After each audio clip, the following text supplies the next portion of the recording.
घमंडी लोमड़ी की कहानी। किसी वन में बहुत सारे जानवर रहा करते थे।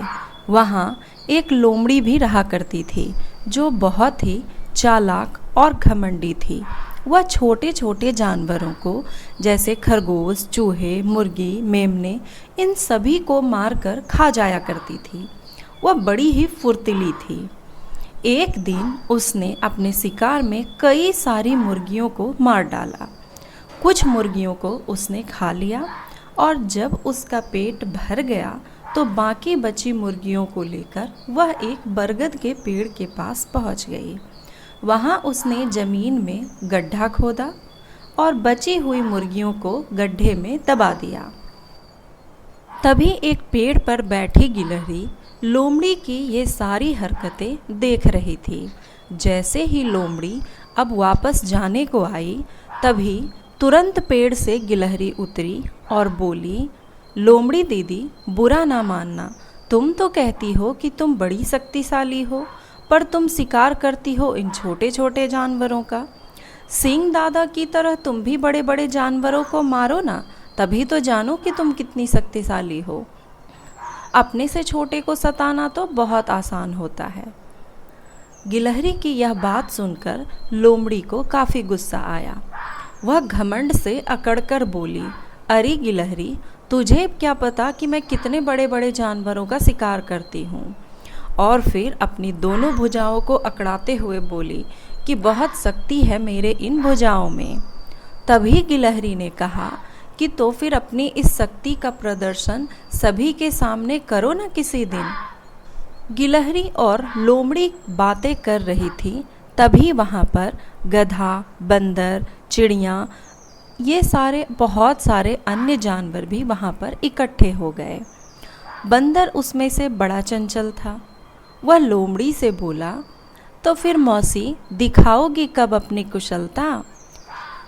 भरी पंचायत में लोमड़ी ने यह ऐलान कर दिया था कि वह भी अपनी शक्ति का प्रदर्शन जरूर करेगी। तभी उसके दिमाग में एक योजना सूझी। वह बोली, अभी तो मैं अपनी बहन के घर जा रही हूँ। आज से ठीक 1 महीने के बाद इसी बरगद के पेड़ के नीचे मैं अपनी शक्ति का प्रदर्शन करूँगी। तभी सभी जानवर वहाँ से तीतर बीतर हो गए, जिसमें कि बंदर सभी के घर जा जाकर यह बात बता आया। अब लोमड़ी उसी दिन पास के जंगल में चली गई। वहाँ पर सिंह रहता था। शिकार करने में वह बड़ा ही कुशल था। लोमड़ी उसकी गुफा के पास जाकर छिप गई और वह बड़े ही ध्यान से हर रोज़ देखा करती थी कि सिंह अपने बच्चे को किस प्रकार यह सिखाता है कि शिकार कैसे करना है। लोमड़ी ने ध्यान दिया कि सिंह शिकार के लिए सबसे पहले जानवरों की गर्दन पर झपटता है। लोमड़ी ने सोचा, बड़े जानवरों का शिकार करने का यह सही तरीका है। सिंह अपने पंजे की एक बड़ी चोट से बड़े जानवरों को गिरा देता था। लोमड़ी सोचने लगी कि यह तरीका तो बड़ा सरल है, मैं भी अब बड़े बड़े जानवरों को मार सकती हूँ। पूरे 1 महीने बीतने के बाद लोमड़ी उसी बरगद के पेड़ के नीचे पहुंची जहां पर उसने ऐलान किया था कि वह अपनी शक्ति का प्रदर्शन करेगी। वहां पर बंदर और गिलहरी ने बहुत सारे जानवरों को इकट्ठा कर रखा था।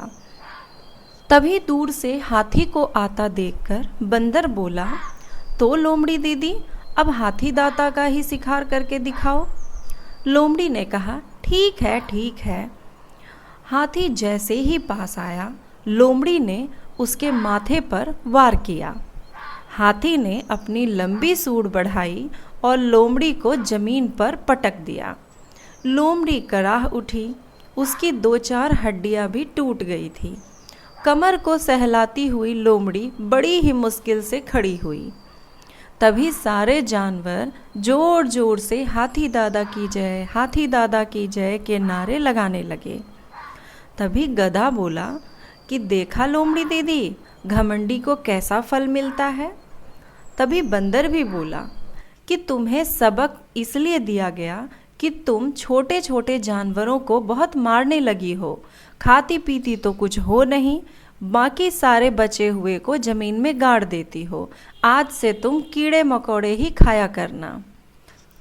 तभी गिलहरी भी आती है और उसने कहा कि लोमड़ी दीदी, देखा तुमने कि आवेश में आकर काम करने का क्या फल मिलता है।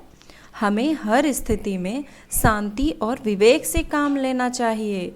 थोड़ी थोड़ी बात पर उत्तेजित होकर मूर्खतापूर्ण काम नहीं करना चाहिए। इस मूर्खता से दूसरों का नुकसान कम और अपना नुकसान बहुत अधिक होता है। बेचारी लोमड़ी सिर झुकाए हुए गिलहरी की सारी बातें सुन रही थी। वह सोच रही थी कि यह सब ठीक ही कह रहे हैं। अब लोमड़ी अपनी शक्ति के घमंड में छोटे छोटे जानवरों को नहीं सताया करती थी। वह अपने स्वभाव को भी संतुलित रखती थी और बात बात पर गुस्सा नहीं करती थी। तो बच्चों, आपने क्या सीखा इस कहानी से?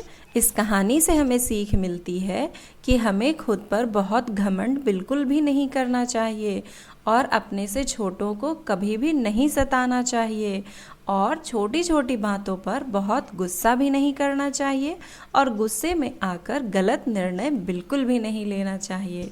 तो मिलते हैं हम अगली वीडियो में बहुत अच्छी सी कहानी के साथ। तब तक के लिए बाय बाय।